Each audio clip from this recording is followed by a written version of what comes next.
Holy shit, Simon, we've actually done the impossible. We're back on regular schedule for another episode of The Front Row, episode 11 precisely, which is, of course, our March 2014 edition. Okay, so how many episodes should we have had, do we think? I think we should be around the 20 mark, maybe a few less, but, you know, we're doing all right. Hey, it's a fresh start for us all.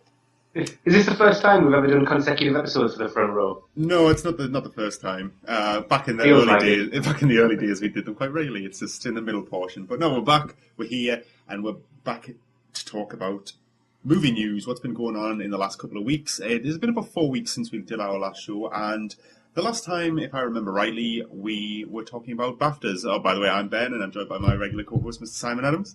Hello, everyone. And we were talking about the BAFTAs, talking about the winners, who deserved to win. Did we think, did we think the right people won? What were our personal predictions? And then we kind of went in to talk a little bit about the Oscars and what we thought the BAFTAs meant for the Oscars, and if it kind of changed our opinions of what was going on. And it's been quite a few weeks ago since the Oscars. I think about 3 weeks, actually. I think they took place a week after the last show. So maybe it's a bit old news, but I still want to fucking talk about it. So there we go. Yeah, I mean, it's news-wise. I was coming on tonight thinking it had been slim pickings, and I only had a couple stories, and then you reminded me that we have to cover the Oscars as well. I was like, well, there's the show then. Yeah, we'll probably talk about this for quite some time, because I don't know, man. The last few years, in fact, since we've been working on this on screenhog.co.uk, every Oscars seems to be very, very spread, and it seems to be very much since they opened the Best Film category up to 10 nominations. Yeah. They did do that, didn't they? I'm not just talking shit. No, yeah, they did that, yeah. Yeah, it used to be a lot less. Since then, a lot more. There seems to be a lot broader range of films getting nominated, and they kind of trickle into the other categories at the same time. I think it gives them the opportunity to do that because they're not wasting, say, 5 slots on, I mean, as good a films as they are. 12 Years a Slave is your typical Oscar film, and you would have 4 films like that nominated. Yeah, there's some things that, you otherwise wouldn't get in there. I mean, you had the likes of Gravity, for example, a sci-fi film, normally not considered. Something like Nebraska, which is very kind of indie and very low-key, not a great exposure. I mean, Christ, I don't think it's been on anywhere near me. No, I didn't even know. I didn't know it'd been out. Yeah, it's crazy. And then you get things like, Captain Phillips and Philomena, which came out quite a long time ago as far as the Oscar season goes. I mean, Captain Phillips was, back in October, November time?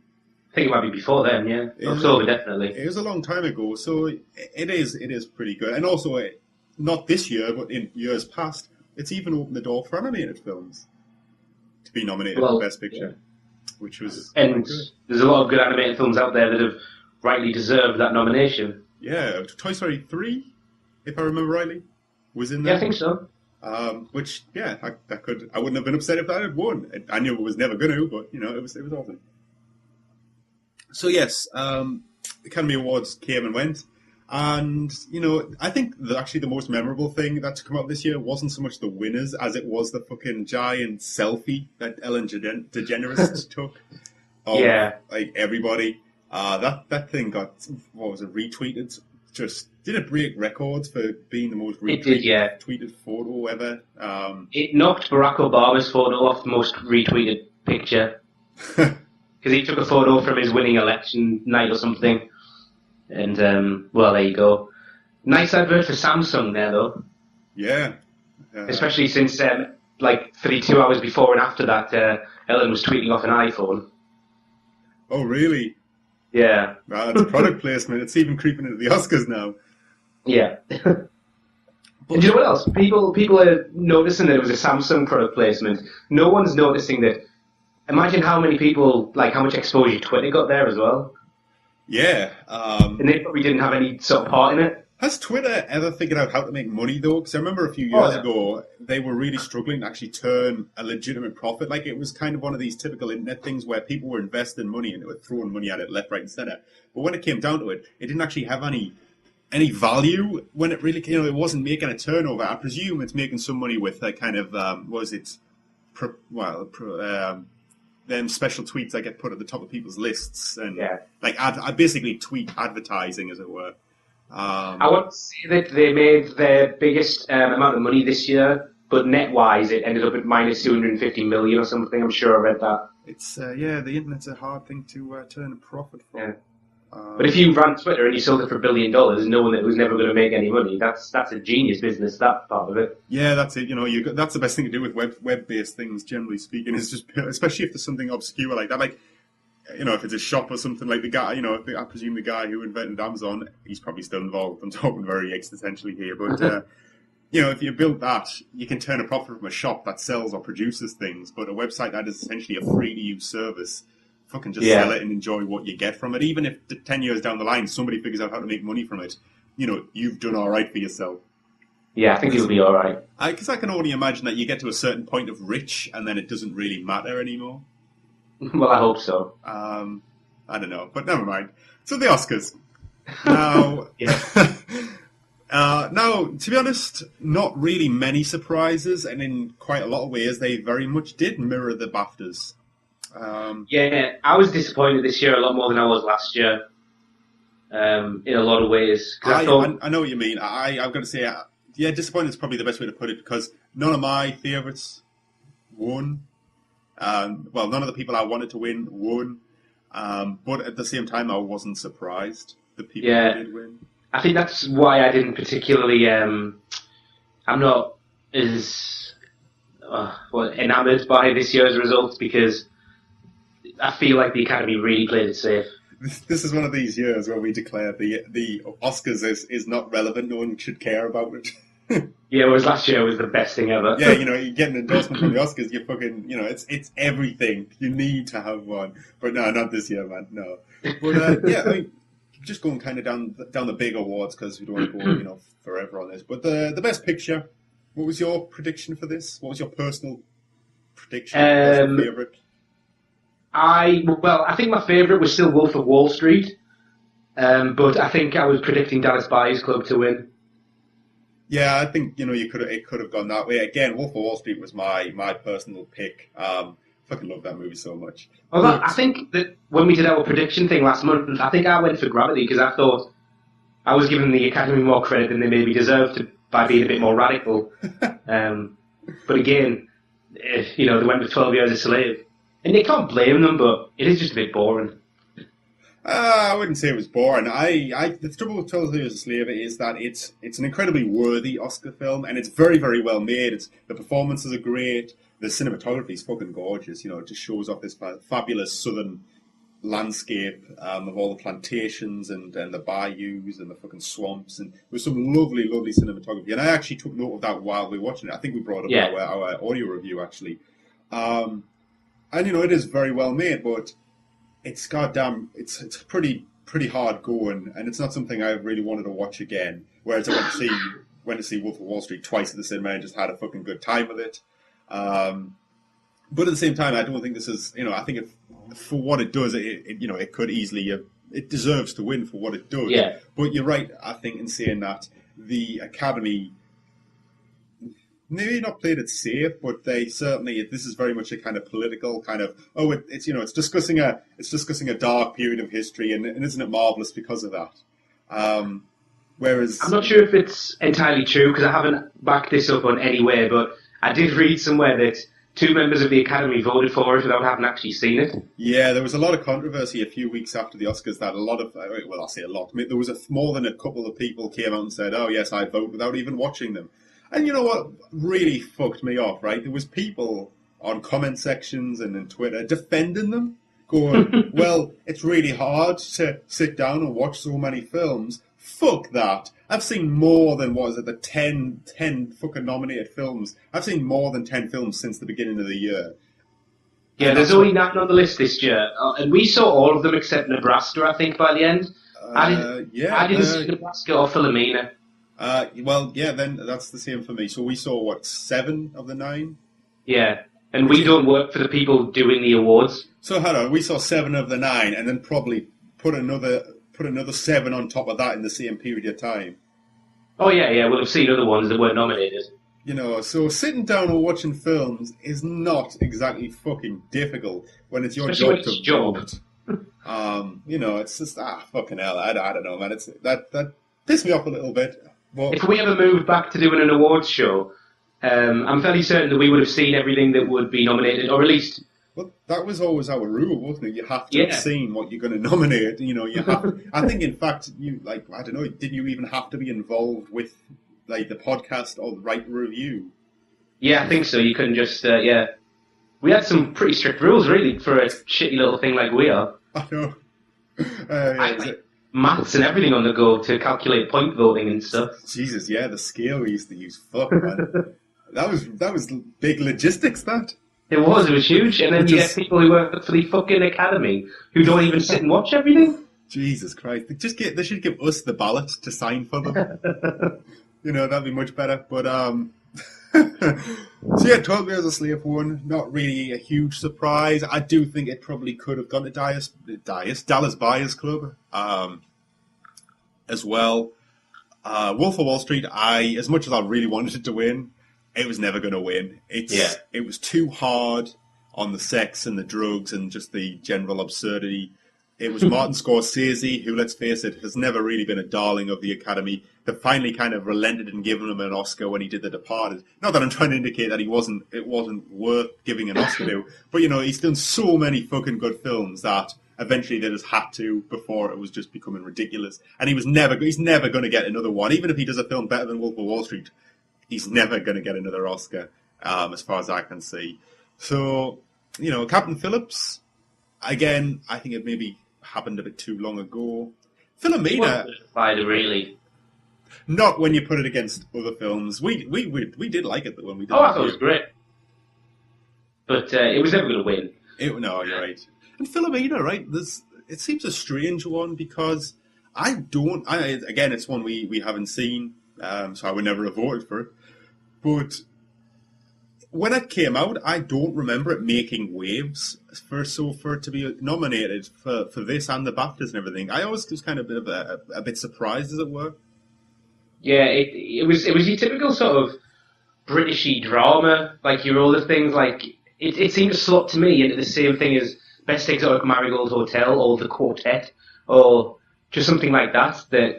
Honestly, it kind of feels like fucking this year's The Blind Side in a film that really possibly shouldn't be up there, maybe. I mean, I haven't seen it, but again, I'm based on what I've kind of read and heard about it, which is very little.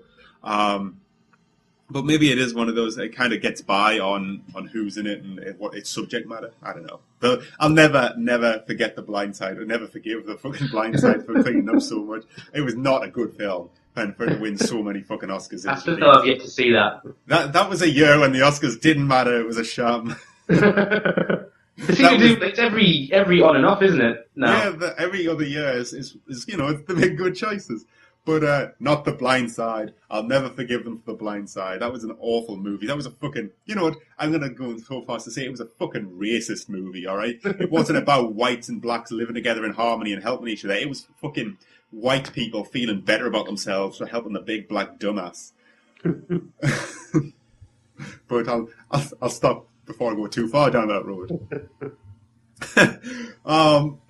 Excuse me. So we also, I mean, moving on from best film. So yeah, like 12 Years a Slave won. I think it's a very much a worthy win and not my personal favourite, but I can understand why it did win, and I'm not really going to grumble about it. Actor though, actor in a leading role. Now the nominations. There was 5 nominations for this. There was Christian Bale in American Hustle, Chiwetel Ejiofor for 12 Years a Slave, Bruce Dern for Nebraska, Leonardo DiCaprio for The Wolf of Wall Street, and Matthew McConaughey for Dallas Buyers Club. Now, I really wanted Leonardo DiCaprio to win this. And to be honest, Wolf of Wall Street, if it was nominated, I kind of wanted it to win. Yeah. And I don't know if we brought this up on the last podcast, but we certainly talked about it. And that was the CNN News potentially spoiling the result for the Best Actor. Yeah, bastards. And showing the a plaque, apparently, with Leonardo's name written on it for the Best Actor. Not apparently. It was fucking clear as day. Oh, really? I've got to say, I got this second hand from my fiancée, so and it was I was like, oh, shit, yeah, well, maybe they have fucked it up. It's about time he won, maybe. You know, he's been after that award for fucking ages, and this is certainly one of his better movies.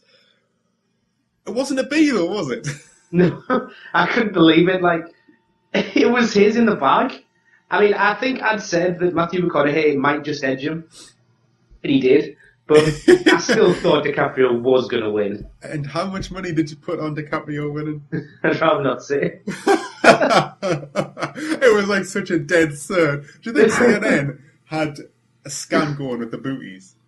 It's highly possible something was going on. I wonder if the Academy saw the leak and then were like, well, we'll change it. It makes you fucking wonder, doesn't it? Or whether it was somebody's cruel joke at CNN, like in the graphics department. Yeah. Saying he's never going to fucking win, let's put his name up. I couldn't believe it. I know. Honestly, I really wanted him to win. I really did. And he didn't. But he lost to probably my next pick. And certainly, I know you really like Dallas Buyers Club. Yeah, I think the performances were very similar in their quality, so I'm not too bothered that Matthew McConaughey won over DiCaprio, but it's definitely them two stand above the rest in that category. So yeah, and to be honest, everyone in this, I mean, I can't speak for Bruce. It's a strong category. It's the strongest lead actor one that I've seen for years. Yeah, I mean, Christian Bale, I think American Hustle is probably one of the weaker movies nominated because as much as I had fun with it, it's become quite forgettable in the aftermath in comparison to a lot of these other movies. Yeah, I've got to say, I listened to our audio review we did for it on the train yesterday, and we spent about 10 minutes talking about Louis C.K. Yeah, I know, because he was awesome. I just forgot he was in the film completely. Yeah, I forgot about so much of that film. It's a good, fun film, but it doesn't carry the weight that these other ones do. But I would say Christian Bale probably is the highlight of that movie. I thought he was great. Yeah. In that movie, purely just because of his kind of transformation, his fucking pot belly, his ridiculous haircut. I really liked him. I really, really did like him in that film. But and then Chiwetel Ejiofor, I thought it was excellent as well. You kind of forget he's English in 12 Years a Slave. Yeah, he was good. He was very good, and he carried some great, it's such a heavy film, and he did a great job with it, I just felt. It's kind of funny, because Chiwetel Ejiofor is now starting to kind of come into his own and get a good number of leading roles. But I was watching Inside Man the other night. Yeah. And he's Denzel Washington's, partner. And I was thinking, damn, man, where's Denzel Washington these days? Yeah, that's a good point. Saying that he was nominated last year, wasn't he, for Flight? Yeah, that's true.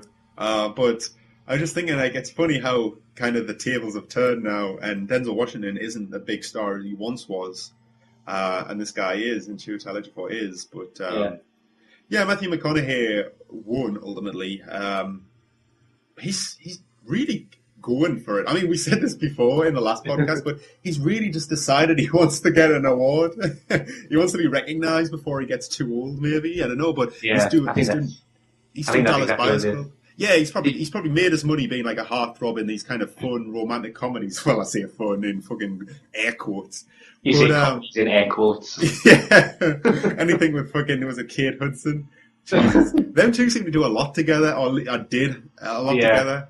And I don't remember many of them being very particularly good. Fool's Gold is one that springs to mind. We can't mention McConaughey without mentioning Fool's Gold, no matter how many Oscars he wins. I know, he could win an Oscar every year now until he dies, and that would still be etched on his gravestone. But you know what? As much as I like Dallas Buyers Club, I actually think he's a lot better in True Detective. That's airing at the moment. I believe it's finished in the States, but it's about halfway through in the UK. He's really fucking good in that, and I bet he is. I'm still yet to watch that as well because I'm having some Sky problems.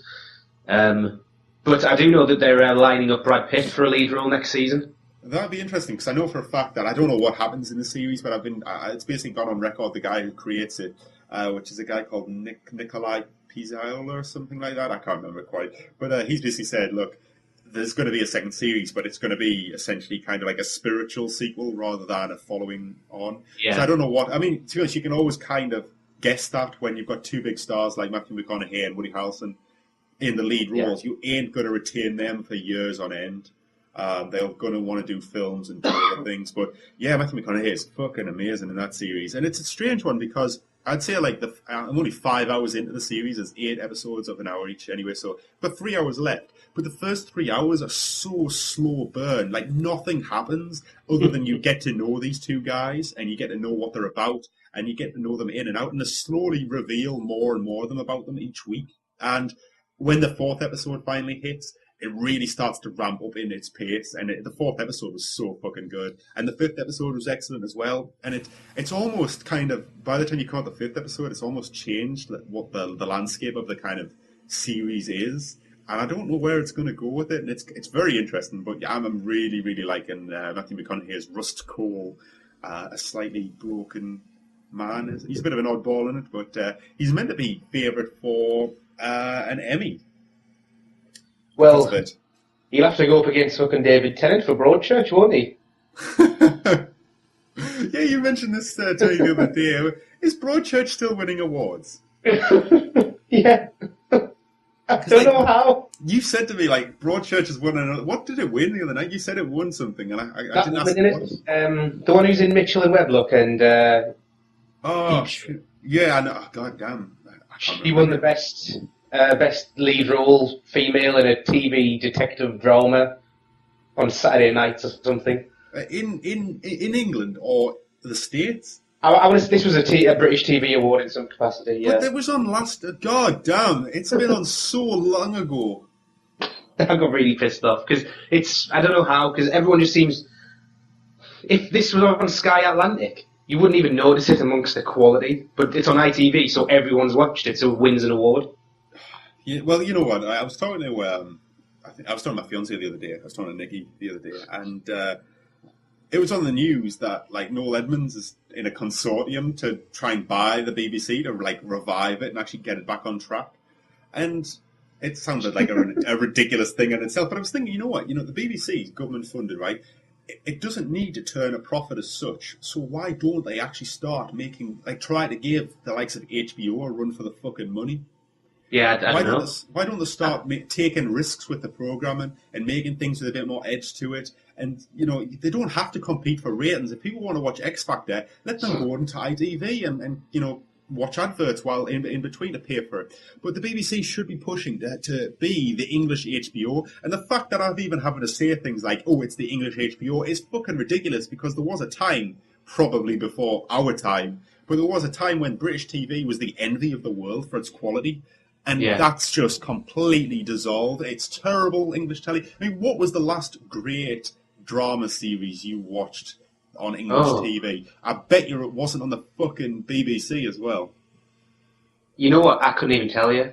Because, Luther was great, which is BBC, but I only watched one episode. Well, yeah, there's Luther, which is good, but shit, why? The thing is, even Luther, as much as I liked it, and as much as Idris Elba's awesome, and I like to see him, it's lacking compared to these American shows. Yeah, it doesn't stand up to them, not quite. So all right, fair enough. You've got Luther, and I suppose Sherlock. Yeah, okay, I'll go with Sherlock. Is the best current British TV show. All right, so it's the only they are British BBC. TV show I'll watch. But let's face it, as much as Sherlock is a good show, it's based on a well-established fucking property. It's nothing original. Yeah. We need to get something. I mean, but the thing is, I bet you can name 5 really good American series that have aired in the last 3 years. Just off the top of your head. Game of Thrones, Breaking Bad, House of Cards, True Detective, Castle.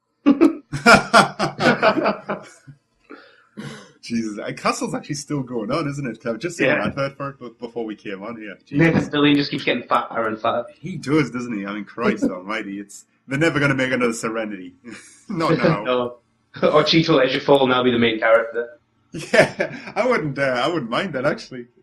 I could see it, because as Joss Whedon always said, the show's called Firefly, the film's called Serenity. It's not called the Captain Mal Reynolds show. It might as well be, though. He was quite happy to kill anyone off at any time. Just because he didn't doesn't mean that he wasn't true in what he was saying. Yeah. I don't know. Does Joss Whedon ever kill off characters? Spoilers, he kills off quite a few in Serenity. Yeah, but that was a film. In a series, he killed off Buffy, for fuck's sake, only to resurrect her a season later. He did that twice, though. Do you know that? Did he? All right. Was the last? He killed Buffy twice. Did he resurrect her twice? Yeah. Jesus Christ. Never mind, eh? So, like, I tell you what, let's move on. We're getting really fucking sidetracked. We're only on the third bloody award.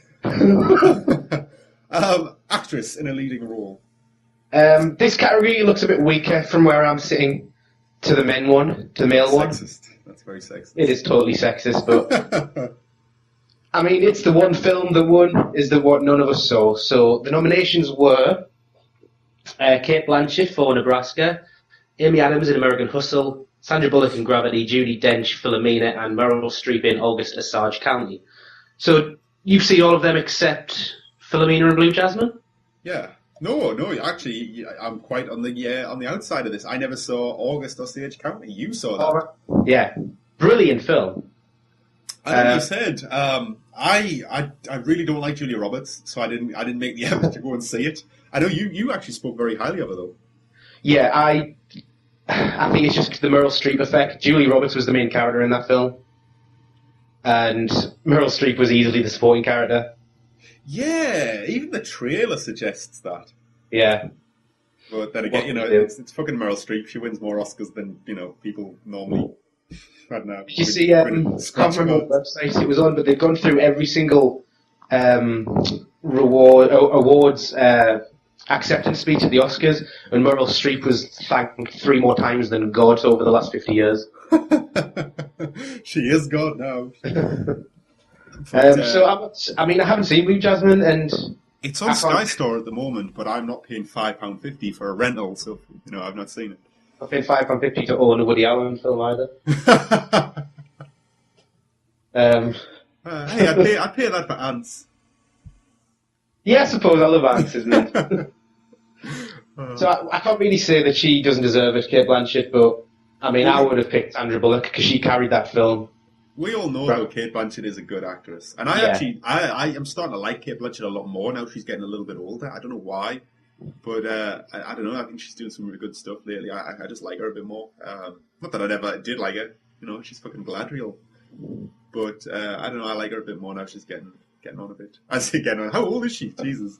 I don't know. She's most sort of Time Lordish actress that I know, because sometimes she looks really old, sometimes she looks really young. Yeah, she's timeless. It's timeless. She's like an Asian. She'll hit like 50 and then look 100. And she might even, I don't know, god damn, I'd love to know. I need to find out how old she actually is, because she might be like 32 for all I know. I doubt it, I really doubt it, but... One of her early roles that I really like is in a film which I can't remember the name of, and it's got Billy Bob Thornton in it and someone else. It's already. If it's got Billy Bob Thornton in it, it's going to be amazing. It's class. They play like bank robbers. I can't remember who his partner is either. It's another big actor. And they kidnap Kate Blanchett, who plays the bank manager's wife. But it turns out she fucking hates her husband, so she helps them. It's a good film.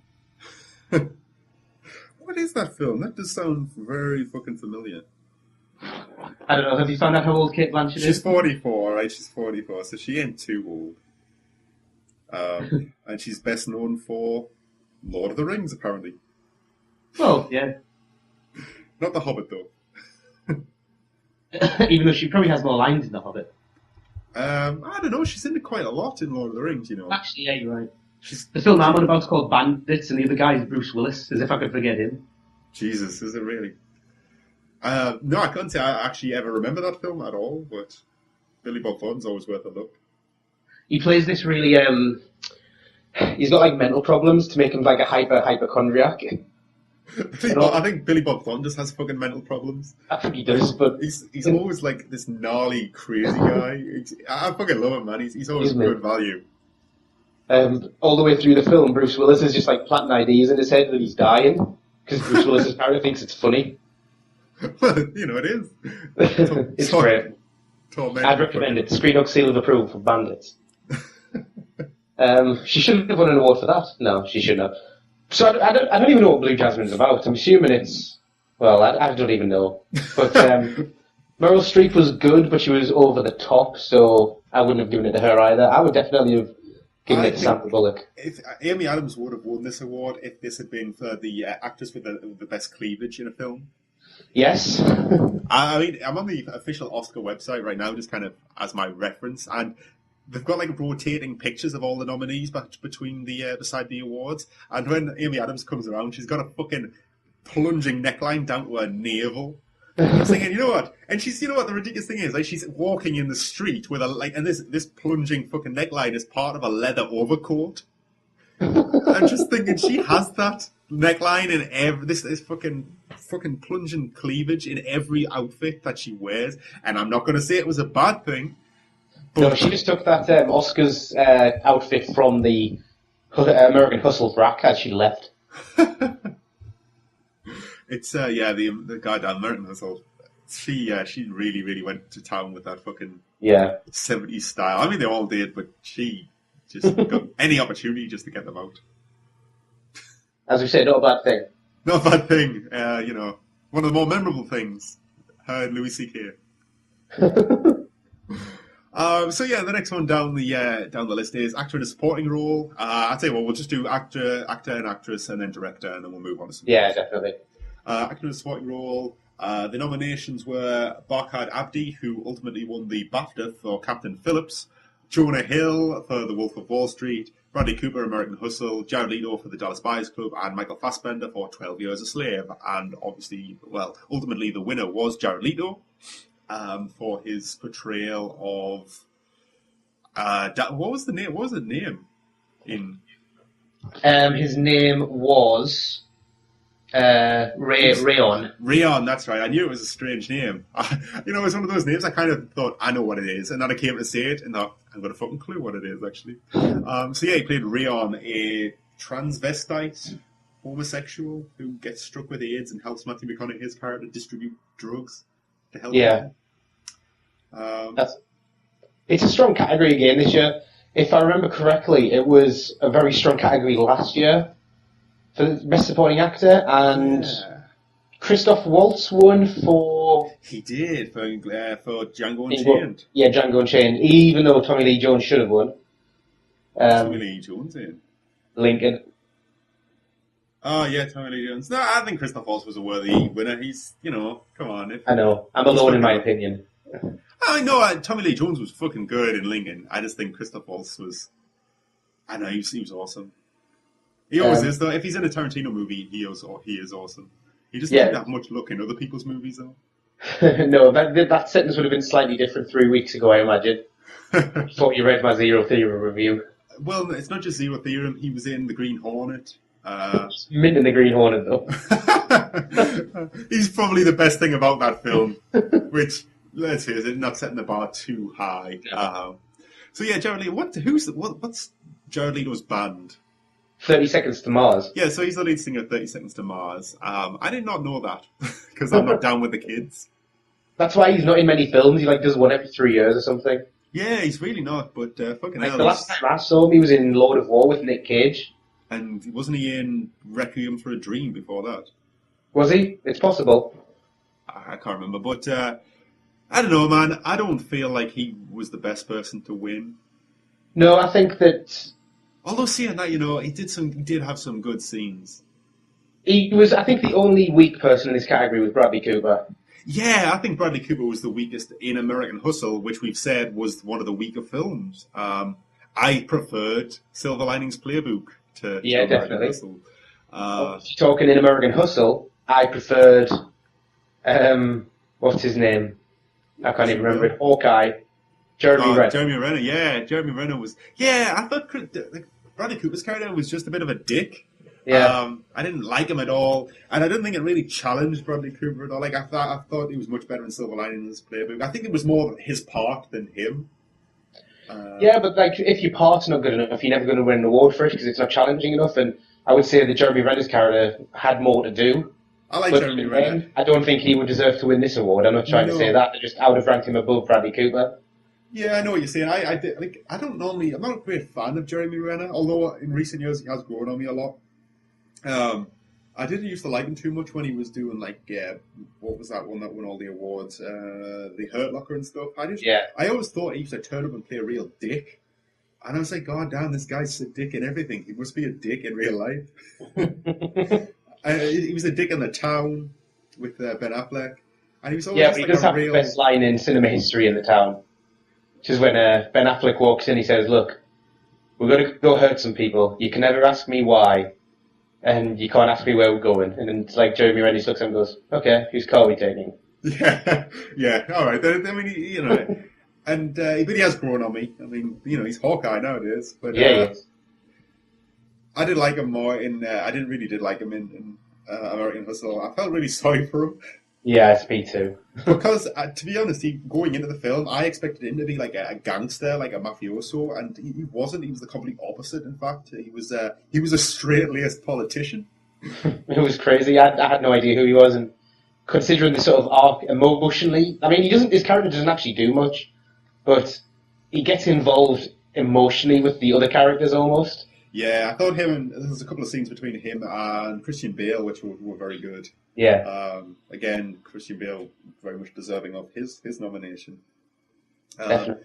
But you know what? I fucking wanted Jonah Hill to win for his turn of fucking what's his name in it? Diamond Donny Azoff, I think his nickname is. You know, he's got some outrageous fucking scenes in The Wolf of Wall Street, and he injects a lot of energy into the early portion of that film. It's a great performance. You can't say anything less about it. I think the one thing that makes me like it though is because it's so atypical of what he normally does. Like I was watching This Is the End the other night, just come on Sky, and I was sitting down and watching that, and I was thinking, Jesus, man, this is the guy who's now twice Oscar nominated. I mean, they even take the piss out of it in that movie, but he's now since been nominated again for an Oscar. And he was just so good. I mean, he had some absolutely hilarious lines. He was great as a character. It didn't even really look like Jonah Hill a lot of the time. He just looked like this fucking crazy caricature. Even the sort of humour that he pulls off in this film, it's different to his normal style of humour. Yeah, and his accent, he puts on like a real strong New York accent. And man, I thought he was fantastic. Like he shocked me. Like going into it, I was thinking, well, this Jonah Hill. I bet he's going to be comic relief, but let's see what he's like. But no, man, he was. You know, he stood up there with Leonardo DiCaprio and all the rest of them, and he was fucking great. He like stole a lot of focus away from some really well-established fucking actors. I mean, the bit where he's trying to wind up Mad Max, Leonardo DiCaprio's dad. Oh my god, I fucking love that scene. It's so much fun. It's absolutely hilarious. And I think we said back in the review for The Wolf of Wall Street is that it's a film that you don't expect to get so much laughter out of the crowd. Hilarious. And I think he got more than his fair share of that laughter. Yeah. He did some. I reckon as well. My little prediction is that he will be within the next 2 years 3 times Oscar nominated. I hope so. He's got his next drama is he's co-starring with DiCaprio again. And yes, what's he doing with it? Is it a biopic of somebody? Yeah, it's during. I think it was the Atlanta Olympics, which would be '96. There was a postman who found a bomb and like saved the ceremony or something, and he was hailed as a hero. And then gradually, since he was the only person who knew anything about this bomb, the FBI started to investigate him and tarnish him in the press. And he went from hero to like evil person living on your street, and he eventually had to do like legal action to clear his name, and Leonardo DiCaprio was going to play his lawyer, and I bet they have some proper bro buddy scenes. Oh man, I got the impression from some stories I heard from like when they were filming Wolf of Wall Street, they actually were quite good friends. Either they were good friends or they fucking hated each other. I don't know which. They were like doing shit. Otherwise the world isn't just. I know. I mean, I remember reading a story about I can't remember what the trick. I think Leonardo DiCaprio played a trick on Jonah Hill, and I can't remember what it was. But in revenge, Jonah Hill apparently there's a scene later on in the movie where they're eating sushi together in an office, and apparently Jonah Hill kept intentionally fucking up his lines to make Leonardo DiCaprio have to redo it and eat more sushi. And apparently he got to the point where Leonardo DiCaprio was actually puking his guts up because he ate so much raw fish. That's amazing. Because one day I was sitting watching it, and then I saw them eating sushi, and I just thought, that's where it happened. But so I was upset that he didn't win. But you got Michael Fassbender as well. Yeah. Again, he could have won quite happily as well. He was flawless. He was horrible. It was a great performance, and again, apart from Bradley Cooper, any one of these could have been picked, and I'm not too disappointed with that. Yeah. They mean, did Jared Leto was safe good. with the. Oh no, well, there's no 12 Years a Slave Best Supporting Actor, is there? So yeah, fine. I'm happy with this. Michael Fassbender was 12 Years a Slave. Oh yeah, but there wasn't a black person. Oh, no, but hey, to be fair, the black guy didn't win the lead actor either. In fact, the opposite of a black guy, a Texan won the Oscar. Jesus. Oh man, yeah. Well, I don't think we have much viewership in Texas. We should do. They're good lads. Yeah, if Matthew McConaughey has anything to go by, they're all sound. Matthew McConaughey, who's his friend in True Detective? His friend, his partner. I don't think you could describe them as friends. It's Woody Harrelson. Yeah, he's from Texas. He must be. Is he? I thought he was. I didn't think he was. Like True Detective set in Louisiana, so maybe he's from there. Then. Should we move on to the last category then? Yeah, the last category. Well, no, we've got two more categories. Actress in a supporting role. Yes. He's from. No, you're right. He is from fucking Texas. Are you just looking up as well? Yeah. Oh, yeah, so they are both from Texas. All right, okay. Yeah. He's definitely Southern. I just didn't know he was from Texas. Yeah. Never mind. So, the actress in a supporting role, the nominations were Sally Hawkins for Blue Jasmine, Julia Roberts in August Osage County, Jennifer Lawrence in American Hustle. Sorry, Jenny Lawrence in American Hustle. June Squibb in Nebraska, and Lupita Nyong'o in 12 Years a Slave. And she actually claimed the title, young Lupita. Again, I thought she was good. She's only young. This is her first major film. And damn, man, she scrubs up well. Did you see her at the award ceremony? No, I haven't really watched much of the awards ceremony. I was about to search for her name on Google. Yeah, I'm not spelling that shit. It's actually not too bad. You see it as you spell it. It's very phonetic, which is why I can actually pronounce it. She does scrub up well, especially when she's not being raped. She's like she's smiling and stuff. Yeah, there wasn't a lot of smiles in 12 Years a Slave, especially from her. Yeah. Fuck me, she has one of the worst times of any character in any film I've ever seen. You're probably right, and there's not even any relief at the end. No, there's absolutely nothing. I mean, god damn. Leaves. Yeah. That's the story. The silver lining is that she gets a hug on his way out. Cheers. It's so fucking bleak. I mean, there's that bit where, God, I think we're bordering the spoiler territories here, but well, not bordering. We've just plunged straight into the full force invasion. But there's a really brutal bit. I think I mentioned it in the review actually, where she gets a fucking whiskey decanter just stuck off her face, and it comes out of nowhere. It's so unprovoked, and it's like one of the first really major things that that Michael Fassbender's wife does to her in this film. It's the first of many things, and it was shocking. It was like the first in a long time I've kind of got shocked just with pure disgust at how bad it was. Yeah. So I thought she was great. She's very young, and this, as I say, I think this is her first major role in a feature film, or even her first role in a feature film. She's not been around for a long time. And to be honest, I haven't seen three of the five movies again. Yeah. But I would have only wanted to see Jennifer Lawrence win, because I can't really compare the others. Because she was fucking class as Rosalind.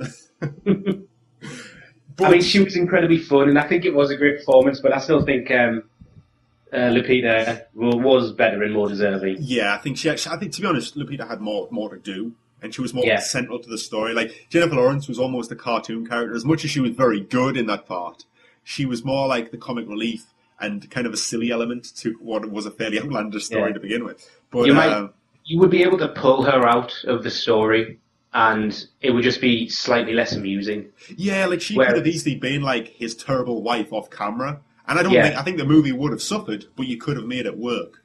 Yeah. But you needed... Patsy in 12 Years a Slave, you needed someone like her to play with Northup's character. Yeah, you did. They kind of represented the positive and the negative of slavery as it ended. Well, maybe not of slavery because I The don't think negative and the less negative. Yeah, and she also, she's fantastic at picking cotton. You know what? Even that sounds bad. The negative and the more negative. It is. Well, I mean, yeah, like his was a slightly happier. His was just the dark grey, whereas hers was jet black of a light. Yeah. It was just fucking grey all around. But I think you said Julia Roberts was very good in August County as well. And Sally Hawkins, she's a strange actress. Sally Hawkins, she seems to just disappear for years on end, and then pop up for award ceremonies in like quite serious films. But she annoys me a little bit. Yeah, why? I don't know, what was that film she was in a while ago? I can't remember. It's where she's like very upbeat, and she just annoyed the fuck out of me. Like, nobody is that happy. Like, some really bad shit was happening. Happy Go Lucky, it was called, strangely enough. Oh, right. And she was just so fucking happy in it, and upbeat and cheerful. But she was one of these people that's just nice, but there's nothing behind that. She had no fucking personality, and she just annoyed me. But I don't know what she's like in Blue Jasmine. I don't know what Julia Roberts is like, and I don't even really know who June Squibb is, but Nebraska seems to be getting a shit ton of recognition. So I'm going to watch it when I get the chance. Yeah, I definitely need to see Nebraska. I know the guy who plays Saul Goodman is in it from Breaking Bad. Right. Yeah. I don't know in what capacity, but he's certainly in it. I would say that Julia Roberts was really good, but if you look at the cast of Orange Osage County, while she was better than Meryl Streep, I think a lot of the cast were. Really? It's kind of like an ensemble cast, really, though, isn't it? Because definitely. You've got Ewan McGregor in there, and everyone else. It's got a crazy cast, and every single one of them is really good. The only one who isn't good is Meryl Streep. She's just a cartoon character, whereas everyone else plays really real. It's based on a play, and she just looks like she's out of a soap opera, whereas everyone else looks like they're out of the play. I'm just looking down the cast list here, actually. I mean, Juliette Lewis, Chris Cooper, Ewan McGregor, Sam Shepard. Fuck me, Sam Shepard seems to be popping up in a lot of stuff. Benedict Cumberbatch is in this. God damn, I forgot about that. And Abigail Breslin, who, if I remember right, that's Little Miss Sunshine. That is, and it's also Little Rock from Zombieland. Indeed it is. And fuck me, I did not know that, but she's the little girl out of Signs as well. Is she Ripley? Yeah. Damn, she's had a pretty good career. She's not doing badly for herself, but there you go. Let's just, where's... Oh, I can't remember who I picked out as the actual best actress in this film, because there's one... Basically, there's so many interweaving storylines with this family, and you can just know that at one point they're all going to come up and get resolved. And there's one of the people who were getting romantically involved with Benedict Cumberbatch's character. Can't, for the life of me, remember which actress it is. But she was the best in this, and she hasn't been nominated anywhere. Oh, really? And Meryl Streep getting nominated above her, it's literally because that's who it is. It's and it's like it's a bad day if Meryl Streep's the worst in a film. Like, yeah. Well, I mean, Sam Shepard I thought was going to be amazing, but you don't see him after the first 4 minutes. Oh, really? he's on the trailer as like a featured actor. Yeah, no, he's not. Jesus Christ. The actress that I'm thinking of is Julianne Nicholson. Yeah, I was just looking down the list actually. Yeah. And she has such like basically I think it's her revelation, which is the last one to come about. And up until now, she's been holding the whole family together, along with Julia Roberts. Right. Julia Roberts is grappling with the fact that she thinks she's turning into her mum. Whereas this other one, Julianne Nicholson's character, she's holding it together while being her own person. And then at the end, when her storyline's resolved, she's like, fuck this, I'm not being a part of this family anymore. Screw you guys, I'm going home. Well, she's not going home. She's going home. Never again. Her story is easily the most heartbreaking one, and she did such a superb job. And I'm not sure if I really got into her on the podcast, on the review we did, but she was fantastic. No, I don't think I've heard you mention her, but maybe that's why she's getting overlooked. Yeah, probably. I overlooked her originally. All right, this is going a long time already, and we're on the last award now. We'll be quick with this, but best director.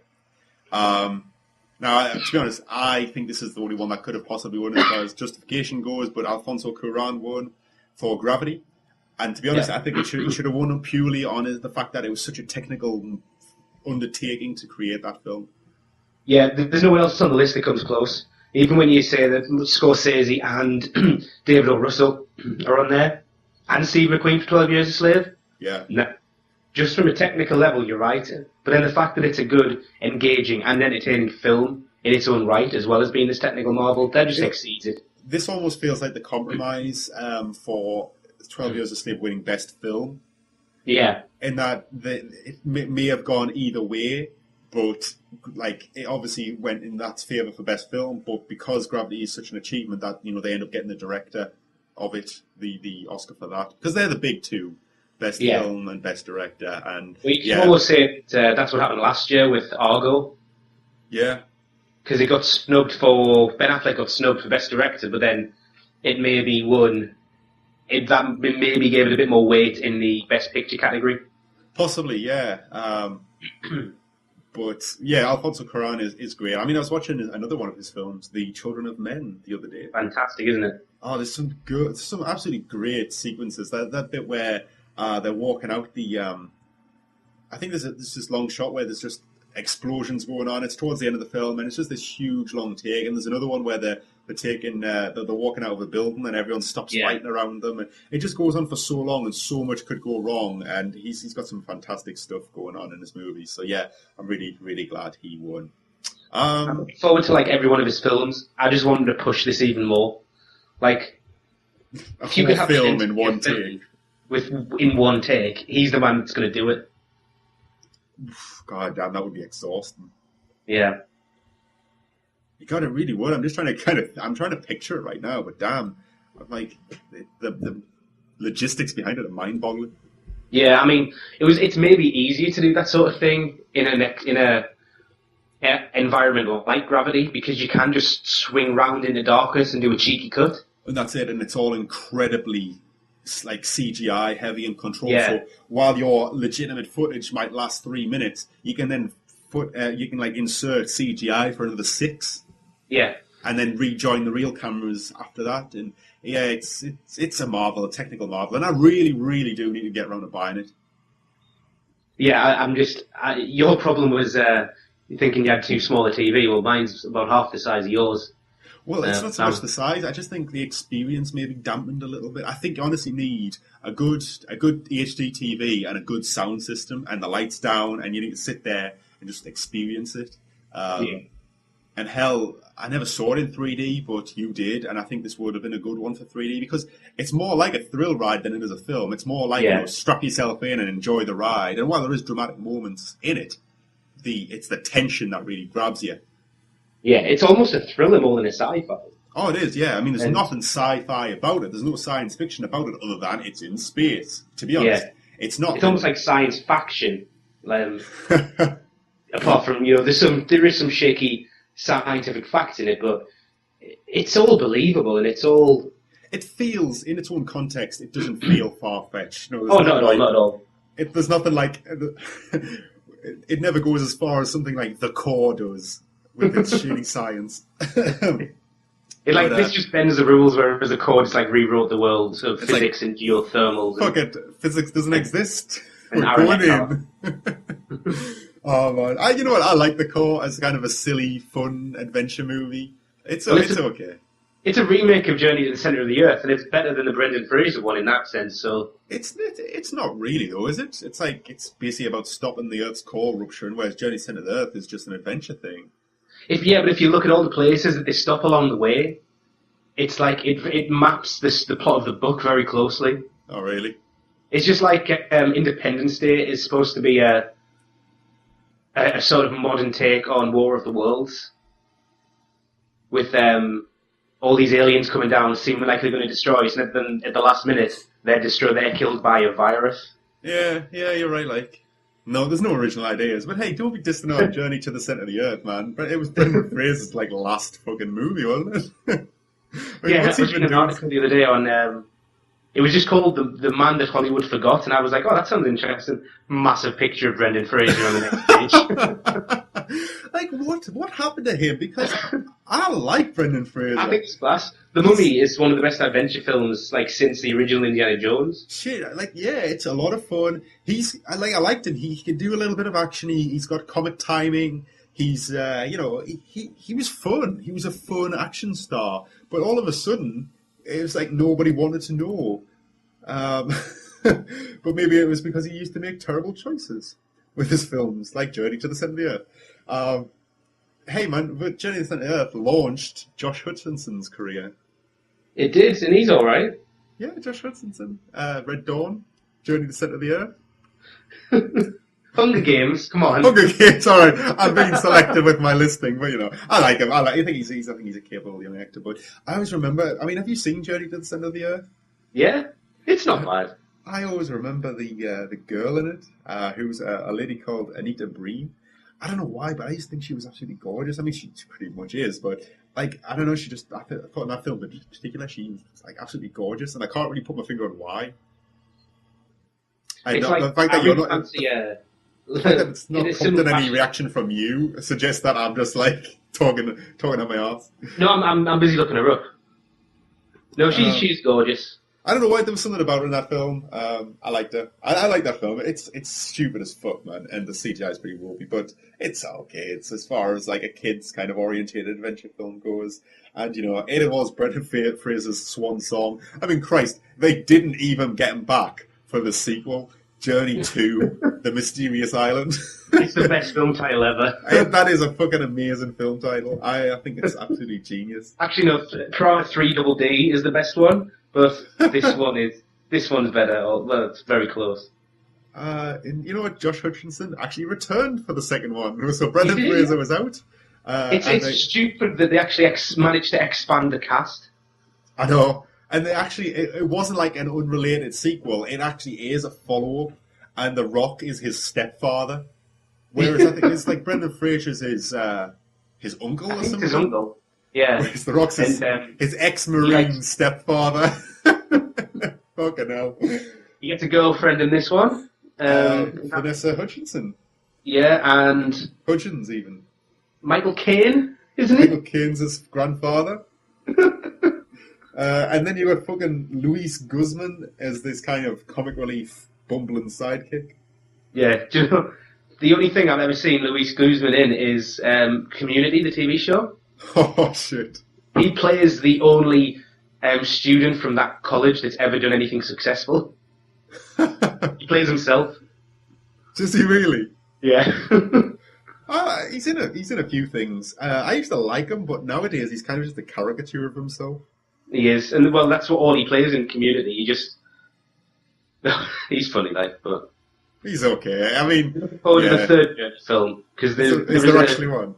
There's a sequel bit at the end of the second one where he like throws the Jules Verne books on the bed and then he like picks up Center of the Earth and then chucks it behind him and then he picks up Mysterious Island, chucks it behind him and there's one left on the bed and it's To the Moon and Back and he's just rubbing the cover. Oh shit! I honestly don't think Journey to the Mysterious Island did very well, especially not well enough to warrant an intergalactic sequel. I didn't bend, it made 400 million at the box office. No, it didn't. It did. Fucking hell! $7 billion budget. No wonder The Rock is the best earning star in the world. He just shits out gold. That's fucking ridiculous, man. God damn. But I digress. What the fuck were we talking about? Brendan Fraser. I've completely lost track. It doesn't matter. Right? New X-Men trailer. That's what you're working on. Before we go, I'd like to just one last thing about the Oscars. I want to say I think that Adele Dazeem did an amazing job singing Let It Go from Frozen. Yes, and Frozen, of course, won Best Animated, which, to be honest, I don't think it had much competition as far as award ceremony things went. Everything else was ready to fly to LA and petrol bomb the Academy. This should have been nominated in the Best Film category. Oh, really?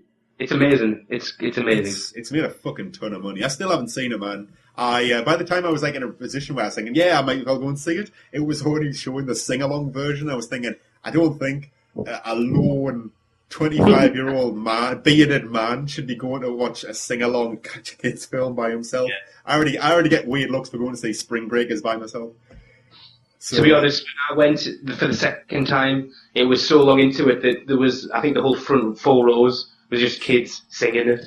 So, and this was before this was before the thing had come out. it's crazy, man. I've got a guy, like my friend at work, a guy called John. He's got a young daughter. I think she's 4 or 5, and she's like obsessed with it. She sings it. Like he was telling me a story where apparently she it was show and tell at school, because apparently they have that these days in Britain. And she took in like the Frozen soundtrack and had the whole class singing it and shit. And like all the kids were going mad for it. It's nuts. It's got great music. I mean, my girlfriend, she doesn't particularly like the film, but even she'll concede that it has the best songs in a Disney film she can remember. Oh, really? Even better than Hakuna Matata. Such great lyrics there. I've just looked at the grossing nature of it, and it is currently sitting just shy of 15 million behind Toy Story 3. Wow, that's pretty. Toy Story 3 grossed $1,063 million, damn, man. and Frozen is at $1,049 million. And we're talking. This is basically Toy Story's arguably the greatest animated trilogy of all times. There's no arguing that. It's, I mean, it's probably one of the few animated trilogies. I do like the Lion King trilogy. Like, fucking hell, I wasn't even aware it was a trilogy. Even the second entry is really good. Simba's Pride. It's really dark, like Empire. Is it really? It's straight to DVD. It was class. Because like, before CGI became a big thing, like Disney just thought, right, fuck it, we're going to milk all our franchises. Start pumping straight to DVD sequels. I mean, isn't there something like 3 or 4 Aladdin movies? Yeah, they're all good. No other. I remember there's Aladdin. It's class. It's the second dark entry. Then you get the King of Thieves. It's not good. It's like Return of Jafar is just not good. What are you talking about? It's terrible. You get one of the cinema's greatest villains back for vengeance. Who, Darth Vader? That would have been better. It's oh god. I was like, to be honest, I was watching Aladdin the other day. I don't know why. Christ, how do I end up watching this shit? I have no kids. But I've lost fucking track of what I was going to say. No, I was watching Aladdin, and like Jafar's such a bad villain. He like signposts his villainy. I mean, even his outfit makes him look evil. And he's got a talking parrot who's just like the most like sinister thing ever. His like voice is so like sarcastic and sassy, and he blatantly fucking talks to people and tells them what Jafar's up to, but nobody listens to him because he's a parrot. If this was a live action film, he would be being played by Alan Rickman. Yeah, he would be. Fucking hell, yeah. But anyway, I need to really get back on track here. We're going well over time. But it's okay, we'll blast through the news this week. Do you want to start with superheroes? Fucking hell, as we normally do. So, Simon, other than Guardians of the Galaxy, obviously, what's your most anticipated superhero film coming out soon? Captain America and the Winter Soldier. No, the other one. X-Men 4, Wolverine 3, First Class 2, Days of Future Past. Yeah, and I've already got a sequel planned for it. But yeah, to be honest, as much as there's been a lot of news about Days of Future Past, the latest X-Men film, we've seen very little of it. Well, I think it's because the whole trailer budget for superheroes this year went to Spider-Man 2. Yeah, and it's They've many, had many 30 villains. Trailers, and we've seen nothing from Guardians of the Galaxy or X-Men. And yet, Spider-Man 2 seems to have nothing to show, despite its 30 trailers. But yeah, we finally get like a full-on, non-teasery trailer, like proper trailers should be, for Days of Future Past. And it's not too long till it does release, so that's good. But we got to see quite a bit. I mean, we got to see quite a lot of how shit's going down in the future with all the original cast members. We get to see a lot of how things are with the First Class cast, which is looking pretty fucking awesome. We get more Wolverine, because of course you can't have a successful X-Men film without Wolverine. You could argue First Class is that film, but he's even in that, in a cameo. and it's looking pretty badass. We even get a little shot of Peter Dinklage. Yeah, looking like a badass. Yeah, I love his fucking 70s kind of long, permy hair type do and his mustache. He's got a real 70s mustache. You can't grow them anymore. No, you have to buy them from the 70s. That's it. You have to apply for a license for them as well. It's harder to get a license than it is to carry a gun. And but it's looking good, man. There's even a couple of quick, brief glimpses of future Sentinels, and they seem to be very much based on. Goddamn, this is the nerd coming out of me again. It's very much based on the Nimrod character, and Nimrod, if I remember rightly, was a Sentinel who could like rebuild himself and was basically indestructible. And they seem to have based future Sentinels off them. They're kind of almost like the Liquid Terminator.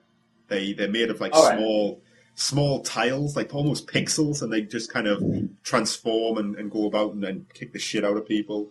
And they look pretty mean. And then you've got the 60s Sentinels, which look like Dyson Hoovers. Yeah, they better be the purple and blue. Do you see that in the trailer? That's good then. Well, I don't think they're blue. I think they are purple. They're like the same color scheme as the Sentinels from the 90s cartoon series, which is which is my only exposure to the X-Men, bar the Bryan Singer films. Yeah, that and the pretty good Mega Drive game, which was like a side-scrolling beat. Oh yeah, but it's on Xbox Live Arcade, you know. Oh, is it? Yeah. Oh man. I like that game. It was a lot of fun. But yeah, it's looking really good, man. I've got to say, like X-Men 3 and then Wolverine Origins really, really dampened everybody's opinion, mine as well, of the X-Men franchise. And it couldn't have come at a worse time when Marvel was actually starting to get their shit together and give us probably the best fun comic book movies we've ever had. But after The Wolverine and First Class, which I feel gets overlooked slightly. Yeah, I think it probably does. But then I haven't heard much talk about Wolverine recently either, and that was great. I enjoyed the shit out of Wolverine way more than I thought I would, and I really wish I had a 3D Blu-ray player so I could actually watch the extended cut with the blood in it. I think that would be a lot more, I don't know, visceral and like it should have been. But after those two movies, damn man, I'm excited for another X-Men movie. Yeah, I mean, because of all the excitement of, Captain America comes out this week, and then looking forward to the Guardians of the Galaxy trailer because we hadn't seen anything. It meant that I'd actually forgotten this film was coming out, but seeing this trailer, it's reignited my interest. Yeah, it's a strange one though, because like, when First Class came out, I never really got the impression that it was meant to be a full-on reboot. I kind of got the impression it was meant to be almost a separate series with a few winks and nods to the original because they were never going to touch each other, so fuck it. But this one's like smashing the two together and saying, right then, this is what we're going to do from now on. And like in the cinematic world, I'm not sure how much audiences would appeal to the multiple universes that comic books seem to have. Yeah. And that's what could have been going on, but no, they were just like, we're going to use the fact that we've rebooted it in the past and then put the films together and rewrite history in some way. You know what it honestly feels like? It feels like they're saying like, right, First Class was a success, but we've still got the old original X-Men, kind of current day franchise. First Class doesn't have Wolverine. I tell you what we're going to do, right? We're going to essentially reboot X-Men using this next film. So what they're going to do is essentially, I think they're going to wipe away the old cast and use the First Class roster from now on and have Wolverine in there. Well, it's highly possible. Not that, as I say, my Marvel knowledge is shockingly bad. I think every time we mention a Marvel franchise, I don't know what's going on.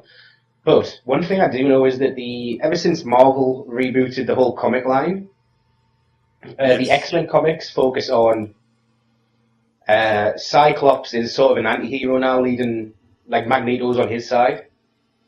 Oh, really? And I think Wolverine is now running the Academy, and him and Beast bring back the First Class to the future to fight Scott Summers' new team. That just sounds fucking nuts. It is nuts. It's no more nuts than Spider-Man, what they're doing at the minute, but there is a precedent in the comics to bring the First Class into present day. Well, I don't even think they're going to bring them into present day. I think they're going to keep them in the 60s and 70s and 80s, and I think that every movie may be a decade on, as it were.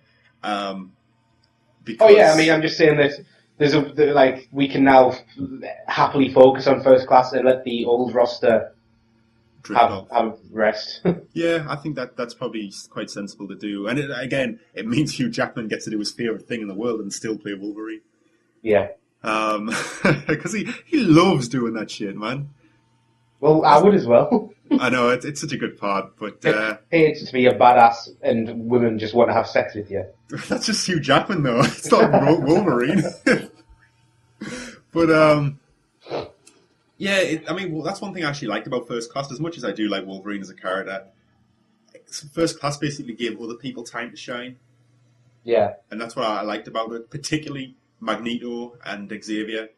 But never mind. I mean, yeah, this new trailer looks pretty badass, and there's been a lot of rumors saying that Halle Berry's screen time's been cut to like one scene. I think this trailer pretty much shows that scene, doesn't it? It's how I always thought it would be with regards to the future world. Yeah, I think can't it's going to imagine them spending too much time there. It'd be like Terminator, the original one. It's just like. I think honestly, it is going to be like sending John Connor back, Kyle Reese back, and it's going to be Wolverine this time instead. Yeah. But I think it looks great. It's looking. The thing is, what's quite good about it though, it's looking like something that could challenge Marvel's kind of superhero dominance at the moment, which is kind of ironic considering it's a Marvel franchise. Yeah, that can only be a good thing because it'll push Marvel to try harder again. Because to be honest, Iron Man 3, as entertaining as it was, and Thor 2, both didn't live up to the promise that I was expecting. Oh, really? Because I thought, I gotta admit, like, as much as I like Thor 2, I still think I prefer the original Thor. Yeah. But I thought Iron Man 3 was the best Iron Man by quite some margin. I know, but the fact that I was just expecting too much from it. That's the trouble when you fight, when you have the Hulk and Thor riding on the back of an alien whale, fighting an army with melee weapons. Yeah, exactly. In New York, getting rained down upon destruction-wise, it's going to be hard to follow up with single characters, which is maybe why Guardians of the Galaxy is going to be a nice break from kind of the single hero. Yeah. Because we're Captain America.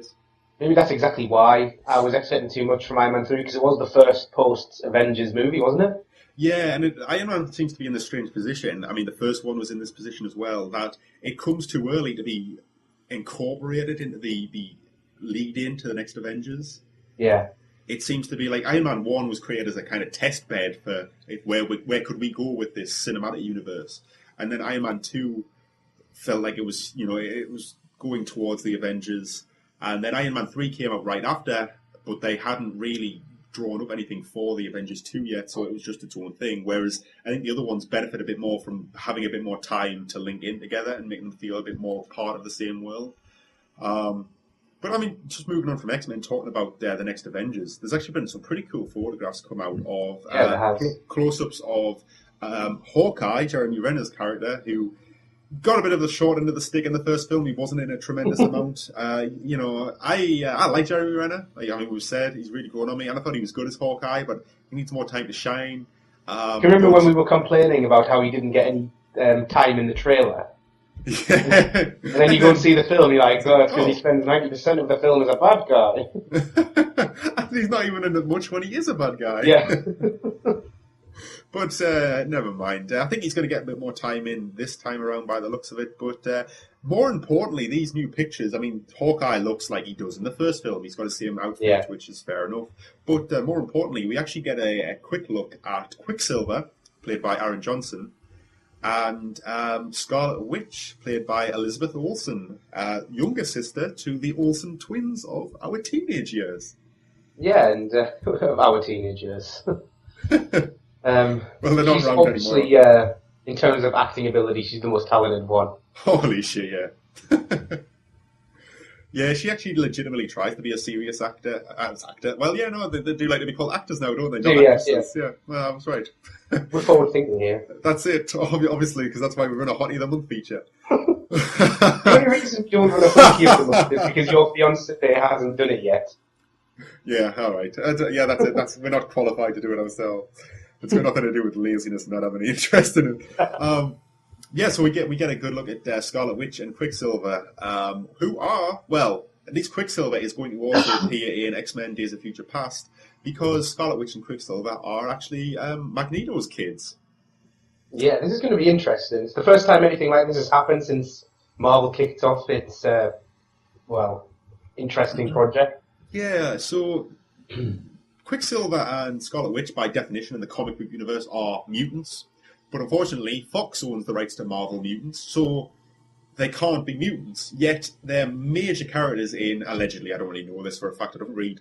I know a lot from Marvel shit, considering I don't read any, but I don't know the intricate details. But apparently they are fairly major characters in the Avengers, so there's enough leeway that Marvel Studios has actually been able to shoehorn them into the Avengers 2, as long as they don't describe them as mutants.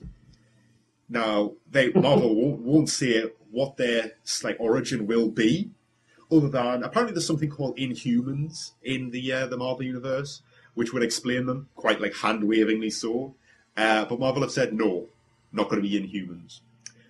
So I don't know what the fuck they're going to be. Some people have rumoured that it's going to be another failed super soldier serum, like a Captain America prototype spin-off thing, which I can very much see. But I don't really know a lot about these characters, other than Quicksilver is super fast. Yeah. Is that right? Yes. And Scarlet Witch, and her powers are fucking weird. Scarlet Witch's powers is that she's a witch. I don't. Yeah, she puts hexes on people. So her powers, by definition, are that she can alter the odds of things. Okay. By putting hexes on people. And to be honest, I don't know a lot about her. All I know is that she plays a massive part in a major storyline in X-Men called the House of M, where she decides one day, I don't want there to be any mutants anymore. And she just uses the powers, and there's no mutants except some of the more powerful ones who have got to figure out what the fuck's going on. Yeah. But I don't know how they're going to frame it in this, and I don't know why they're bringing them in specifically, other than introduce more characters. But this is the first time we get a good look at them now. Quicksilver in the in the X-Men movie has been getting a lot of flack for looking shit and nothing like his comic book counterpart. He looks fucking shit though. I mean, it's not like we're being overly critical. It looks like they've got I don't know, a fucking My First Quicksilver outfit from the toy store and spray painted it chrome. It's terrible. But this one in Age of Ultron, the New Avengers, I'm still not digging it. It's like, I mean, I put the concept art up on the website the other day, and the concept art of Avengers to the X-Men one it's really nice and really shit in comparison. But yeah, you're right. The photo of it in actual action, it is a bit shit still. Yeah, so it's played by Aaron Johnson. It's the wig, I think, more than anything. Yeah, it's Aaron Johnson plays Kick-Ass for those of you who've seen that. So it's the same guy, except he's got like a bleach blonde, bordering on white wig or hair. And his costume is, as far as superhero costumes go, it's pretty shit. It's basically... It's like Kick-Ass's costume. Kick-Ass is more impressive. It's just like a leotard. It makes sense for someone who can run fast, I guess. It's a sports compression shirt and a pair of combat trousers. Oh, I assumed he was wearing a full sports compression outfit underneath trousers. I hope the trousers aren't part of the costume. Oh God, I hope so. I never clicked to that, but yeah, damn, I hope so. Otherwise, that looks terrible. It does. So maybe it's not going to be as bad as I thought. But Scarlet Witch's outfit is that's pretty cool, actually. It's not a superhero outfit at all. It's basically like a slightly gothy chick's outfit. Well, I'm willing to bet that he knows his powers and he's sort of tooled his costume accordingly. Whereas, I don't know, maybe we'll see her get her powers in Avengers, or maybe she doesn't want them, so she's just a normal person and gets pulled into the conflict. She looks like a member of that film. She looks like one of the girls out of the film The Craft, about the Coven of Witches. She does, yeah. I'm really digging it, though. I like it. It's it's slightly gothy, slightly hipster. It's nice, and I think she looks badass in it. And she does. I'm looking forward to how she fits into the universe more than Quicksilver, just in terms of her character, because, I mean, he can run fast, he can't really affect much else. He's obviously just going to be a team member, but because of what we know that her character goes on to do, it'll be interesting to see how much power they give her in this. Yeah, I can only imagine these have got to be fairly important to the story. Yeah. But regardless of the superheroes we're seeing, we also get a glimpse of Ultron, the main villain. He looks he looks amazing. He looks like a Terminator knockoff. So yeah, there are pictures of somebody who's standing in for Ultron, but it's basically a guy in a very basic mask and some basic shoulder armor, and then wearing a puffer jacket underneath. So I can only hope that they will be CGIing him in, because he is going to be played by what's the guy who's playing him? James Spader. James Spader, damn, yeah. And I don't know if James Spader's doing motion capture, because Ultron doesn't have a face that moves. It's normally just like it's kind of like a slightly altered Iron Man mask. Yeah. Let's face it though, Benedict Cumberbatch motion captured a fucking dragon. Yeah, but Smaug has expressions. Ultron yeah, but just... he has a dragon's face. Yeah, but you can still map it on. You know, he still has a nose and two eyes and a mouth. You know, you can map that shit. Hey, it worked fucking well. It works amazingly well. I'm sure that we can make James Spader a motion capture a mask. A freeze frame still metal mask, yeah? I'm sure it looks spectacular. But yeah, I just thought, you know, it's nice to see the Avengers finally kind of going somewhere. New characters, always interesting. Yeah, it's exciting. I'm more excited now than I was because of what I've seen. Yeah, it's looking good. I'm looking forward to the Avengers. You know, it's the big... it's always the big event, you know. It's the Royal Rumble of superhero film, and I was just actually my brother-in-law. I suppose that's close to what he is to me, although not officially, I suppose. But anyway, my brother-in-law actually started watching the Marvel movies last week, and he'd never seen them before. And I just was under the impression he had, because he usually goes to the pictures and watches the latest blockbusters, but he'd never seen any of them, because he was saying that he didn't think that he would actually like them. He thought they would be a bit maybe too comic booky for him. And he sat down and he watched all of Phase 1 and what we've got of Phase 2 inside a week. He even came over to my house to borrow my Blu-ray player so he could watch the Avengers. So it's nice to see that, the first Avengers fucking made so much money, but it's nice to see that there's actually even more people who might be swept in for the second phase. I've got to say that my parents, they hadn't watched a single one, and then, you know, you couldn't escape the Avengers when it was out. It was everywhere. It was nuts. Yeah. So I'm not sure how they saw it and what format they saw it, but I can just remember my mum phoning me up, and she was just like, "Simon, have you got any of those Marvel films?" And I was like, "Yeah, why?" And she's like, "Because we just watched the Avengers and we thought Iron Man was brilliant. Is he like that in all of his films?" Probably more so. And I was like, "Yeah, just like undiluted." And they're like, "Can we borrow them?" So most of the original ones are on like dual play. Yeah, they are. So I just threw all the DVDs back home and they watched them all of Phase 1. And I think they just catch them on Blu-ray when they get released now. So they've they're great, man. They're so much fun. So it's nice to see that they've still got. I just like how all ages seem to enjoy them. Well, what's not to like? I mean, they don't take themselves too seriously. They've usually got reasonably good stories as far as, you know, the need to, and they're fun and they're action packed and they have good production values. You know, they're just a good way to spend a couple of hours. Yeah.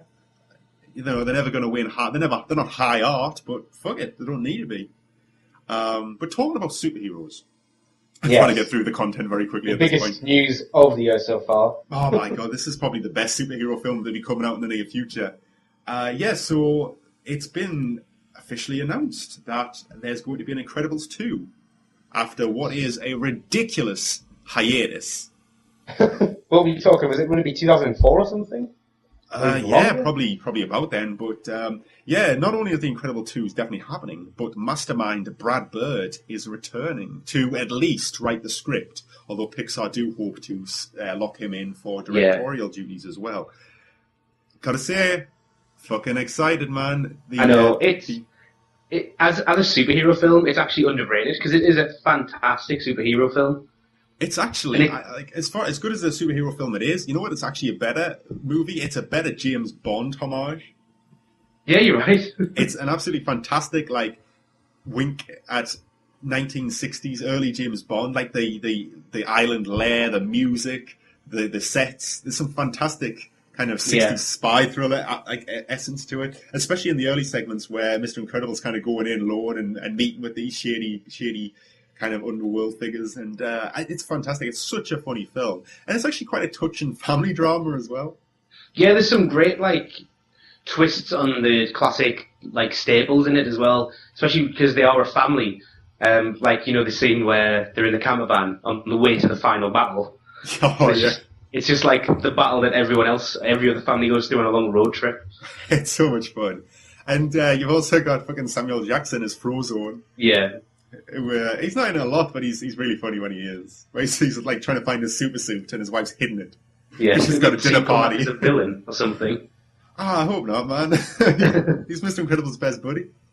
Regarding what you said about Brad Bird, he said that he would never come back until he knew he could do justice to it. So if he's writing the script, he knows what he's doing now. Oh, man, he knows what's going to happen. Otherwise, he wouldn't have said yes. What I liked about The Incredibles, as much as like we always sing Pixar's praises, and they always do generally make great stuff, I always think Pixar usually focus on small stories. They've never got the sense of scale that DreamWorks tends to go for.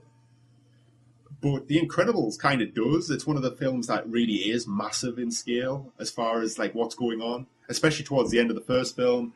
And I suppose just some of the action sequences on the island and during the middle of it as well. It just feels a lot grander in scope than something like Monsters University or the Cars 3. Brave or fucking Cars 26. The bad side of this announcement of The Incredibles 2 is that we are getting Cars 3 because apparently Disney haven't got enough money. But yeah, man, The Incredibles. I hope they get all the original voice cast back. Yeah, me too. It would be great. It has such everything about the film, it almost has a greater sense of style than any other Pixar film. Like, I mean, maybe Up has a very unique art style, but Incredibles, especially with the sort of pseudo-60s futurism it's got going on. Yeah, it really has, isn't it? And you know what's actually quite interesting about The Incredibles is that Brad Bird actually shopped that thing around for so many years. It originally started life as a 2D animated film. In fact, if you watch either the opening credits or the closing credits, I can't remember which, but it's like a 2D kind of stylized animation. Apparently that was the original vision for the film. It's like Samurai Jack animation or something. Yeah, and hell, I'd love a Samurai Jack movie. I actually, regarding the music, what you said earlier, I listed it as number 2 as the most underrated movie music of all time. You plug in your own articles there? Yeah. And I was just just to say that I think it is the end credits because I almost put that clip on as the example. Yeah, it's got fantastic music. It has, really. It's all trumpet blares and it's just a real sense of style and a real sense of time to it. It's fantastic. So more of the Incredibles is hopefully going to be good. But it's actually interesting because at the end of the movie, the Underminer turns up as like a supervillain they've got to take on. There was actually a game on the PS2 that was the story of their fight against the Underminer. Yeah, was it called The Incredibles Rise of the Underminer? Yeah, I think it was, yes. So I don't think they're going to explore that. What Pixar normally do is they tend to have a real personal story in a completely different direction to the original film. Yes. Well, and then they'll build the actual plot over the top of it. It'd be interesting to see if they actually did a Toy Story 3 and move in real time. So set the film like 10 years later, 20 years, I think that would 15 be years great. later or whatever. And have the kids grown up. Yeah, and some of the challenges. Because I think the thing about The Incredibles, what they did well was the family dynamic, which hasn't really been touched in other Pixar films. Yeah. So then you've got the kids are in high school, they just want to be their own person and things like that. Why not have the kids? You can have the kids grown up and superheroes in their own rights, and Mr. and Mrs. Incredible are now really old and they're starting to get on and maybe not up to it anymore. And maybe they've got to come back out of retirement to help for some reason. Oh, you think the concept of an Incredibles 2 would be incredible, Ben? Well, it's certainly got the potential to be, but time will tell. Yes. Okay, so I think one last story for this time, because we've run long again. I think we spent too much time discussing the pros and cons of Brendan Fraser. Hey, there's never too long to be discussing Brendan Fraser. He is class. Well, if only Hollywood agreed. It's a sad story. We're going off topic again. Similarly sad to the news. Did we report last month that Harold Ramis had passed away? I don't know. It might have actually been in between shows. It's possible. It was really close to the Oscars, and we did record a week before the Oscars. In fact, Bill Murray, did you see his when he presented the award for Best Screenplay? No, I didn't. I can't remember who was co-presenting with him. It was someone like Scarlett Johansson. This is where it turns out to be Bruce Willis again. I just keep forgetting him. And they read out all the nominees, and then Bill Murray just went back to the mic, like after he finished reading the nominees for Best Original Screenplay. He's like, "Oh, sorry, we've missed a couple." And he's like, Harold Ramis for Ghostbusters, Groundhog Day, and Caddyshack. And I just thought that was a really nice little touch. Yeah, Harold Ramis has actually done a lot more. Like I know him for being behind the camera a lot more than I do in front of. Yeah. I mean, he was Egon, and Egon is an iconic character from the 80s, but the roster of films that he's like worked on as a producer or a director or even a writer is the last thing I saw him on, like in terms of recent things, I say recent, Christ, it's probably 10 years old now, but he was Seth Rogen's dad in Knocked Up. Yeah, and the reason they hired him is because, first of all, he's the right age, and they wanted someone who was fatherly, and apparently it's because they all just looked up to him as a comedy god. And it's just like, if Seth Rogen, this new generation of comedic actor, is going to look up to someone, it should be him, because they look up to him anyway. Yeah, and he's good in it. He's probably one of the characters with the most heart in the film. Yeah, he is. He's good. I liked him. He did some pretty good stuff as well. He had a real sense of fun about him in his movies. So yeah, it is a shame, but obviously this has a knock-on effect for what is potentially going to be Ghostbusters 3. Yeah, and I mean, we've been hearing about this for so long now, but it does actually have a tentative release date, so I believe Sony are really wanting to push ahead with it. So the news now is, of course, Harold Ramis has died, so he's not going to be in it. I know this. Well, Christ, if they don't make it soon, fucking all of them will be dead. Well, Bill Murray was originally not going to be in it, but we keep hearing conflicting things from the Murray camp. Sometimes he's on board, sometimes he's not. So that's just a wait and see situation. But either way, it was never going to be focused on the original characters. They were just going to have walk-on roles, apparently. I think that would be best. Quite frankly, if you have it set in a different city, you can have a completely different franchise of Ghostbusting, and then that would explain. It's not like in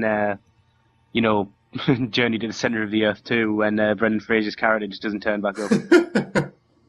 That's because they didn't want to give Brendan Fraser a check. Yeah, they don't want to give him anything. Just disappointment. So they're pushing ahead with it. But I think the news this week was that Ivan Reitman is although this happened last week, Ivan Reitman was the director of the first two Ghostbusters films, and I believe he was of the same caliber as Harold Ramis, but I can't think of anything else he'd done off the top of my head right now. No, nothing springs to mind. And the news is that he's now dropped out of the project, and he's been helming this thing for 10 years plus. Wow, really? Yeah. He's still happy with the script. It's nothing. I think it's just him and Harold must have been really quite close on something, and then maybe he just can't touch the franchise now. Yeah, possibly. It sounds more like that type of thing than a creative issue. But it's obviously opened the door for some new directors to come in, and I mean, there's been a couple names banded around, but the two favourites that Sony have announced to take over, and correct me if I'm wrong, Ben, but their names are Bill Lord and Chris Miller, who we know now as being behind the Lego Movie and other classics such as Cloudy with a Chance of Meatballs and 21 Jump Street. I love that classics. They are. I really do like 21 Jump Street. And I'm looking very much forward to 22 Jump Street. I know, me too. It's going to be, I hope it's going to be great. And, if there was two people to have a go at this franchise, it's these two guys, because they seem to take projects that, it's almost loveless, because if you get it wrong, people will hate you, and if you get it right, some people will still hate you. Yeah, but we said this in the Lego review we did, that they are the kings of taking kind of franchises that either no one gives a shit about or are kind of lost in development hell or, almost impossible to make into a film, and they just do. They're kind of like the miracle makers. They just make good films out of things that should be terrible or should at least be hard to do. And they seem to do it with ease, really. I mean, 21 Jump Street, who the fuck wanted to see that come back, let alone as a buddy comedy between Channing Tatum and fucking Jonah Hill. And like Cloudy with a Chance of Meatballs has no characters. It's all kind of like it's like a nursery rhyme almost, and yet they made a really really fun, criminally overlooked animated film. Yeah. And then fucking Lego, what an obscure concept to make a story driven fucking movie about a toy that has no story. They've got Cloudy with a Chance of Meatballs, which is a story with no characters, and then Lego, which is characters but no story. Yeah, and they've made a compelling film out of both. It's just impressive. So if they're going to do this, it might finally get somewhere, because I don't suppose those two guys are going to be hanging around long, because I would imagine after the huge success of the Lego movie, they're going to be in demand. Yeah, And definitely. I mean, they're not bored for the Lego movie too. I can't remember who's been given that job, but it's not them. But yeah, I think that every project that they take, they seem to tackle with enthusiasm, which is, I think if they didn't, then it wouldn't work. Almost like, if you're going to make a 21 Jump Street movie, everyone has to be 100% behind the project. So I think we're going to see this get made now, which for a huge Ghostbusters fan, this is good for two reasons. First of all, I thought we were never going to see Ghostbusters 3. I was consigned to the fact that Dan Aykroyd was going to talk about it once every 6 months for the rest of his life. It's because he's got nothing else going on, that's why. And that was it. But with these two behind it, I think they're actually going to get it made. But more importantly, I think it might be good now. Like, there was a part of me that didn't want to see a third one, but I would see any film that these guys make, let alone something that I really like. They're two people that I trust with a franchise. Well, that's it. You'd certainly give it a go, regardless of what you held. I mean, they've kind of earned my respect. Obviously, that means a lot to them. But they've, it feels like if they're doing something, it's probably going to be at least fun. Yeah, and that's all it has to be. Yeah. I mean, the second Ghostbusters film is not that good, but it's still really, really fun. Well, that's it, and if we got something kind of in that vein, at least it's a decent try, and it's not really hurting anybody as long as it's not terrible. So fuck it, yeah, I'm quite happy that these guys are doing it. I mean, I'm not a particularly great, like a huge Ghostbusters fan. I do like the movies. I think they're quite strange in what they do and their kind of aesthetic. Like all the ghosts are very kind of cartoonish, and it's quite unique in that respect. But it'd be interesting to see what they could do with the third one. And of course now you get the fan forums starting to spur back, and every couple of years when excitement on this project builds, you see the fans' dreamcast, and it's interesting to look back over the last sort of 12 years on how it's changed. You know what we should do? Saying that the story's probably going to focus on a new generation of Ghostbusters. Let's get fucking Jonah Hill and Channing Tatum in the mix. Well, I was thinking that because if you have to, I don't know why, but I just see Channing Tatum playing Pete Venkman's son, because he's obviously a baby in the second film. I'd love to see him in as Oscar Venkman. Yeah, that would be quite a good little twist, actually. I like that. But Jonah Hill already working there, and then Channing Tatum's like, "Oh, my dad said I could have a job," and he's like, It practically writes itself. Yeah, well, there you go. Script consultation is what I do best. That's it. Is that what you're going to get printed on your new business cards? Yeah, it'll be the third line down. Right then, well, shit, this has been a long show, actually. I think we've been going on like an hour and a half now, maybe a bit plus. So are you happy to bring this to a close? Yeah, I hope you all enjoyed it. I've had fun. Yeah, I've actually had a lot of fun. It's probably just us talking bollocks and laughing more than it was actually anything informative, but never mind, that's what you get with us. So yes, this was fucking hell. This was another episode of The Front Row. That's a miracle in itself. We will be back in about 4 weeks. We're doing our new 4-week rota. Next week we will be recording our, as of yet, unnamed video game review podcast, and I think we'll actually have quite a bit to talk about. Yes, I should have played Second Sons by then, so that'll be the main talking point, I imagine. I imagine so, but I'll have a number of things on top of that to discuss. We're not talking about Diablo 3. Of course we are. Yeah, I know we are. And probably Titanfall as well. Yeah, probably. And maybe other things, who knows. But yeah, that'll be on next week. But for now, if you want more screenhog.co.uk, head on over to the site. Of course, we are on Facebook and Twitter with our regular handle of ScreenhogUK. We're also on YouTube under the same handle, so just run a search for us and you will find our page. Please subscribe to us. We put all our podcasts up on there, as well as the video game footage that we capture and the occasional trailer if it catches our eye. I'm just trying to think, is there anything else? As I say, Oh, I've yes. got the interesting 5 underrated movie scores, which I would have a read of. It's very interesting. Yeah, so we've got a few more. We're getting a bit more diverse with our articles at the moment. We're Yeah. trying something new, but sorry, I should have mentioned other than YouTube. Of course, if you like listening to our podcasts on your iPod, as they are always meant to be, you can of course subscribe to us via iTunes or even direct from our site using our RSS feed. Just subscribe to that in your favorite podcatcher or whatever you use for your RSS needs. You can find buttons to those on the top right-hand corner of every page on the website. You should be able to find them, no bother whatsoever. So this show, the front row, will be back in about 4 weeks, where we'll talk about the latest news and goings on in the movie industry. So until then, thanks for listening.